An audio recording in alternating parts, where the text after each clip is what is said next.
Saudara-saudari dalam Kristus Yesus, hari ini kita mau menerokai firman Tuhan dari petani ke pertangkapan Kristus Yesus. Judas mentawarkan untuk mengkhianati Yesus Kristus. Marilah kita datang untuk berdoa bersama. Tuhan Bapa di surga, kami puji dan syukur atas kebesaran Tuhan dan kami ingin berdoa supaya Tuhan ampunilah dosa kami dan bukalah mata rohani kami supaya kami dapat memahami akan firman. Dalam nama Kristus Yesus kami doa bersama. Amin. Saudara-saudari dalam Kristus Yesus, ayat-ayat Alkitab di mana dicatat dalam Matius bab 26 ayat 14 sampai ke 16. Kemudian salah seorang daripada 12 yang bernama Yudas Iskariot pergi kepada imam-imam ketua dan bertanya, berapa yang anda sanggup dari kepadaku jika aku menyerahkannya kepada anda. Lalu mereka menghitung 30 keping perak untuknya. Sejak itu Yudas mencari peluang untuk menyerahkannya. Seorang wanita yang tidak dinamarkan datang kepada Yesus dengan kerendah hati. Mereka membeli minyak yang sangat mahal sebagai tanda pengabdian. Perbuatannya yang mulia ini akan dikenal sepanjang sejarah Kristian sebagai teladan perkorbanan dari kasih yang tulus.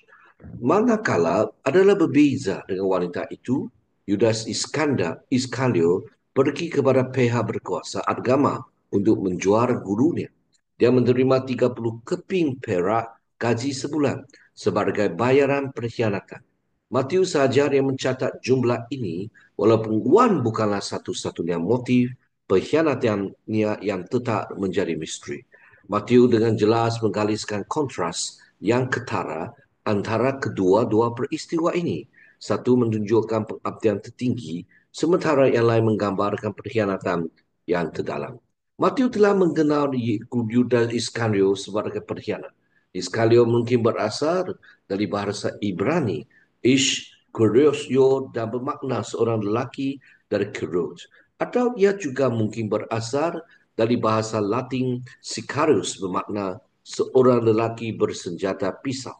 Istilah yang digunakan untuk sebuah kumpulan militer agama Yahudi.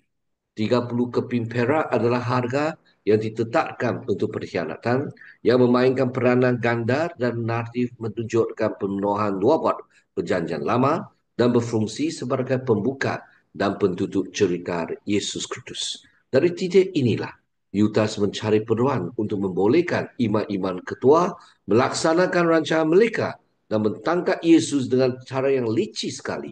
Pelanannya adalah untuk mengenal pasti Yesus apabila dia tidak dikelilingi oleh orang ramai supaya Yesus dapat ditangkap tanpa pengetahuan orang umum. Pembayaran Yudas dibandingkan dengan pemberian berkorban dalam kisah sebelumnya. Wanita itu membeli kepada Yesus. Yudas mendapatkan suap untuk nyawa Yesus. Pada akhirnya tindakan perkhianatan ini tidak membuahkan hasil yang ingin dapat keuntungan, tetapi kehilangan segalanya, termasuk dia membunuh diri, buang sendiri dan buangnya pergi ke orang lain. Wanita ini di sisi lain membeli sebuah kucing minyak wangi dan mendapat jauh lebih banyak. Ini menggambarkan sifat terbalik kerajaan surga. Mereka berkorban mendapat. Mereka yang mencari keuntungan kehilangan. Jadi dengan penyelidikan firman Tuhan yang begitu singkat ini memberi satu kesimpulan. Marilah kita mencari Tuhan dan kita akan memperolehi ganjaran yang paling besar.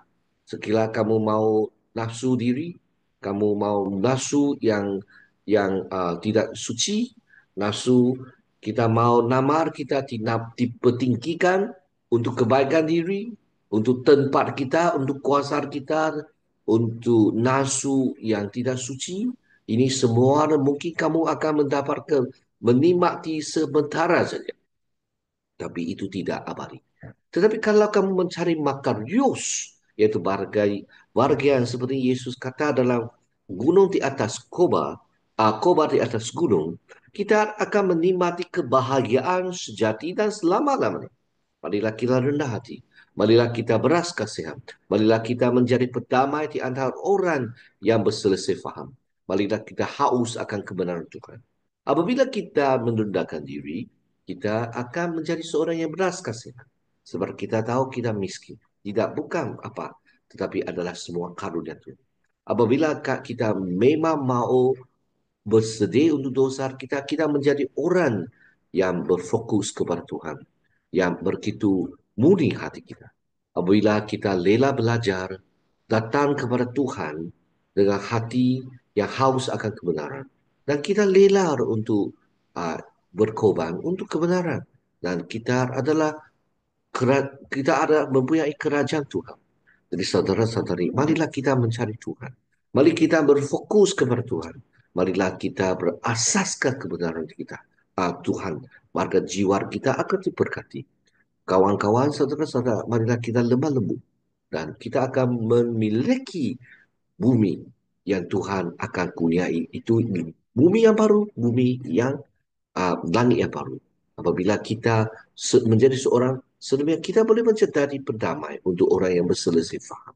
Marilah kita mencari kebahagiaan Tuhan dan kita mencari kebaikan untuk berkorban dan kita akan memperoleh sesuatu yang tidak akan hilang untuk selama-lamanya. Mari kita berdoa bersama.